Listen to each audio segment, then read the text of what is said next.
મિત્રો, આજે આપણે જોશું મા એ ભગવાનની પૂજા. જ્યારે જુઓ ત્યારે ભગવાનનું નામ માના હોઠે રાચતું હોય. સવાર સાંજ વાર તહેવાર મા ભગવાનની ભક્તિ કરતી હોય. શું માને ભગવાન સાથે કોઈ ડિવાઇસ કનેક્શન હતું?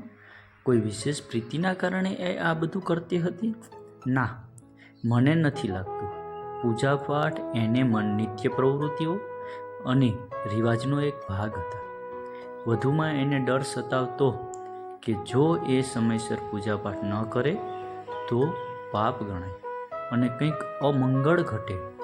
એને એના પુરાવા પણ મળી રહેતા. ક્યારે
દિવસ જુદો ઉગ્યો. હું અને મા ભગવાનની ભક્તિ પર હંમેશની જેમ દલીલો કરી રહ્યા હતા. ખબર નહીં મને શું થયું, પણ મારા મોંમાંથી કેટલા શબ્દો સરી પડ્યા. માને મેં એક સવાલ પૂછ્યો. માં, એક પળ માટે વિચાર કે તું હવે આ દુનિયામાં નથી. ઉપર બેઠી બેઠું બધું જુએ છે. તારા 3 દીકરા છે. મોટા દીકરાની આર્થિક પરિસ્થિતિ ખૂબ સરસ છે. ધનના ભંડાર છે. વચેટની આર્થિક પરિસ્થિતિ ઠીક છે અને નાનાની હાલત કંકાળ છે. 3 છૈયા છોકરાવાળા છે. મોટો રોજ તારા ફોટા પર નવી ફૂલોની માળા ચડાવે છે. મોંઘામાની અગરબત્તી સળગાવે છે. શ્રાદ્ધ અને વાર તહેવારે તારા માટે પૂજાપાઠ કરે. વચેટ આમાંનું કાંઈ જ નથી કરતો, પરંતુ નાના છોકરાઓને ભણાવવાના પૈસા આપે છે.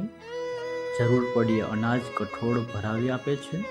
અને સૌથી મહત્વનું એ નાના ભાઈના પરિવારને મુફ્ત અને મોરલ સપોર્ટ આપે છે. બોલ, તને કયો દીકરો વહાલો લાગે? કોની તારા પ્રત્યેની ભક્તિ, પ્રેમ અને અસ્મિતા સાચા લાગે? ત્યારે માં બોલે છે, વચેટ જ.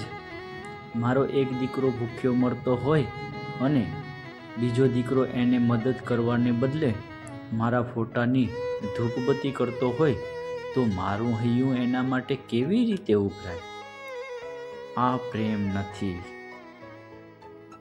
વચેટ ભલે મારા ફોટા આગળ કાંઈ જ ન કરે, પણ મારા પ્રત્યેનો સાચો પ્રેમ તો એ નિભાવી રહ્યો છે.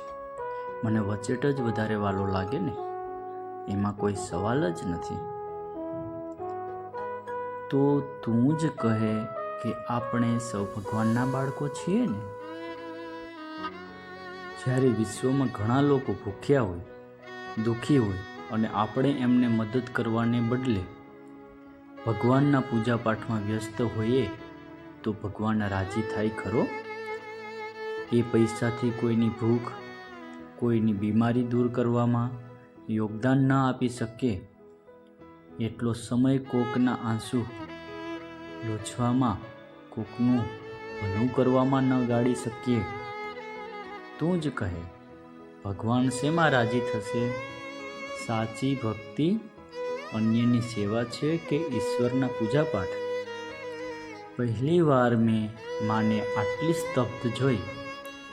માં એમ તો સાયન્સની સ્ટુડન્ટ હતી, પણ રિવાજોની આંટીઘૂંટીમાં ક્યાંક ફસાઈ ગઈ. આજે ગૂંચ ઉપલી ગઈ. માએ ભગવાનની પૂજાપાઠ છોડી દીધી. સાચી ભક્તિના રાહ પર કદમ માંડ્યા. 2-3 અઠવાડિયામાં મેં માની અંદર ધરખમ ફેરફારો જોયા. માં સાચેમાં મુક્ત થઈ ગઈ હતી. સાચી ભક્તિનો આનંદ એના ચહેરા અને અંતર પર છવાઈ ગયેલો. જીવનની સાર્થકતા શેમાં છે હવે એને ખબર હતી.